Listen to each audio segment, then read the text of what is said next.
ನಮಸ್ಕಾರ. ಬನ್ನಿ, ಇವತ್ತು ನಾವು ಹಿಂದೂ ತತ್ವಶಾಸ್ತ್ರದ ತುಂಬಾನೇ ಕುತೂಹಲಕಾರಿ ಕಾಲಘಟ್ಟದ ಬಗ್ಗೆ ಮಾತಾಡೋಣ. ಅದೇ ತ್ರೇತಾಯುಗ. ಅಂದ್ರೆ ಕರ್ತವ್ಯ ಮತ್ತು ಸಮಾಜದ ಆದರ್ಶಗಳು ಹೇಗೆಲ್ಲ ರೂಪುಗೊಂಡವು ಅಂತ ತೋರ್ಸೋ ಕಾಲವಿದು.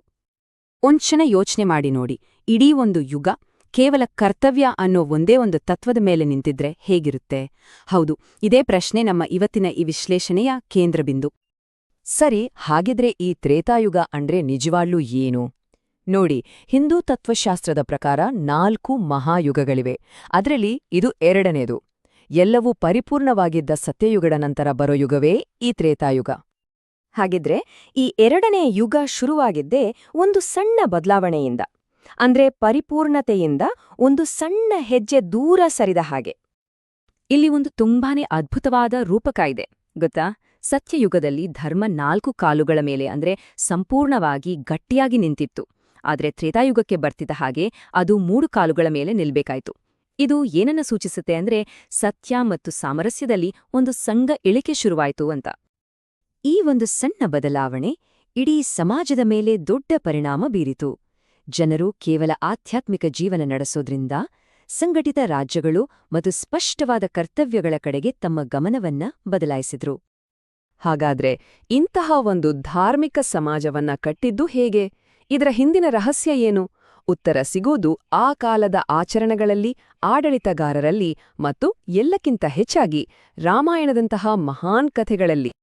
ತ್ರೇತಾಯುಗ ಮುಖ್ಯವಾಗಿ 3 ಸಾಮಾಜಿಕ ಆಧಾರ ಸ್ತಂಭಗಳನ್ನ ಸ್ಥಾಪಿಸಿತು. ಮೊದಲನೆಯದು ಆದರ್ಶ ರಾಜತ್ವ ಹೇಗಿರ್ಬೇಕು ಅನ್ನೋದು.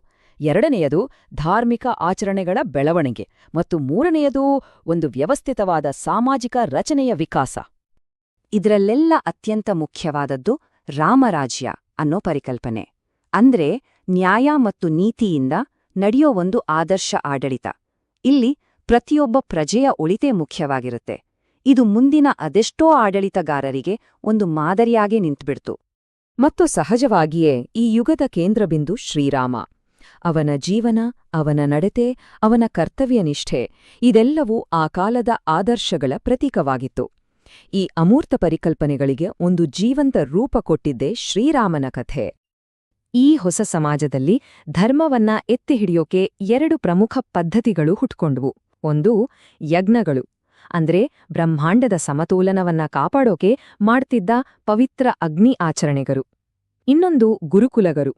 ಇಲ್ಲಿ ಕೇವಲ ಜ್ಞಾನ ಮಾತ್ರವಲ್ಲ, ನೀತಿ, ನೈತಿಕತೆಯನ್ನು ಕಲಿಸಲಾಗುತ್ತಿತ್ತು. ಆದ್ರೆ ಯಾವ ಯುಗವೂ ಶಾಶ್ವತ ಅಲ್ಲ ಅಲ್ವಾ? ಹಾಗೆಯೇ ತ್ರೇತಾಯುಗಕ್ಕೂ ಅಂತ್ಯಕಾಲ ಬಂತು. ನಿಧಾನವಾಗಿ ಸದ್ಗುಣಗಳು ಕ್ಷೀಣಿಸುತ್ತಾ ಆ ಯುಗದ ಅಂತ್ಯಕ್ಕೆ ಮುನ್ನುಡಿ ಬರೆದವು. ಕಾಲ ಕಳೆದಂತೆ ಮನುಷ್ಯರಲ್ಲಿನ ಸದ್ಗುಣಗಳು ಕಡಿಮೆಯಾಗೋಕೆ ಶುರುವಾದವು. ದುರಾಸೆ, ಅಹಂಕಾರ, ಸಂಘರ್ಷಗಳು ಇವೆಲ್ಲ ಸಮಾಜದಲ್ಲಿ ಹೆಚ್ಚಾಗತೊಡಗಿದವು. ಈ ಇಳಿಕೆ ಹೇಗಿತ್ತು ಅಂತ ನೋಡಿ.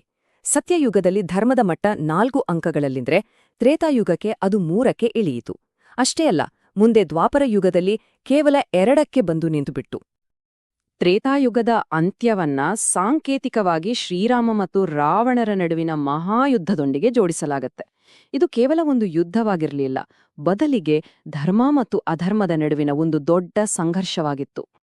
ಕೊನೆಗೆ ತ್ರೇತಾಯುಗ ಮುಗಿದು ದ್ವಾಪರ ಯುಗಕ್ಕೆ ಜಾಗ ಮಾಡ್ಕೊಡ್ತು. ಆ ದ್ವಾಪರ ಯುಗದಲ್ಲಿ ಧರ್ಮ ಕೇವಲ 2 ಕಾಲುಗಳ ಮೇಲೆ ನಿಲ್ಬೇಕಾದ ಪರಿಸ್ಥಿತಿ ಬಂತು. ಸರಿ, ಯುಗ ಮುಗಿತು.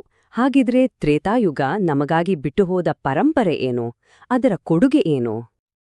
ತ್ರೇತಾಯುಗದ ಕಥೆಗಳು, ಅದರಲ್ಲೂ ಮುಖ್ಯವಾಗಿ ರಾಮಾಯಣ, ನಮ್ಮ ಕಲೆ, ಸಂಗೀತ, ಸಾಹಿತ್ಯ ಅಷ್ಟೇ ಯಾಕೆ ನಮ್ಮ ನೈತಿಕ ಬೋಧನೆಗಳ ಮೇಲೆ ಎಷ್ಟು ಆಳವಾದ ಪ್ರಭಾವ ಬೀರಿದೆ ಅಂದ್ರೆ ಆ ಆದರ್ಶಗಳು ಇವತ್ತಿಗೂ ನಮ್ಮ ಸಂಸ್ಕೃತಿಯಲ್ಲಿ ಜೀವಂತವಾಗಿವೆ. ಒಟ್ನಲ್ಲೇ ಹೇಳೋದಾದ್ರೆ ತ್ರೇತಾಯುಗ ಅಂದ್ರೆ ಪರಿಪೂರ್ಣ ಆಧ್ಯಾತ್ಮಿಕ ಜೀವನದಿಂದ ಧಾರ್ಮಿಕ ಆದರ್ಶಗಳ ಮೇಲೆ ಕಟ್ಟಿದ ಒಂದು ಸುಸಂಘಟಿತ ಸಮಾಜದ ಕಡೆಗಿನ ಒಂದು ಮಹತ್ವದ ಪಯಣ. ಕೊನೆಯದಾಗಿ ಒಂದು ಪ್ರಶ್ನೆ. ಪ್ರಾಚೀನ ಕಾಲದ ಈ ಧರ್ಮಬದ್ಧ ಆಡಳಿತದ ಆದರ್ಶಗಳು ನಮ್ಮ ಇವತ್ತಿನ ಆಧುನಿಕ ಜಗತ್ತಿಗೆ ನಿಜವಾಗಿಯೂ ಸ್ಫೂರ್ತಿ ನೀಡಬಲ್ಲವಾ? ಯೋಚಿಸಿ ನೋಡಿ.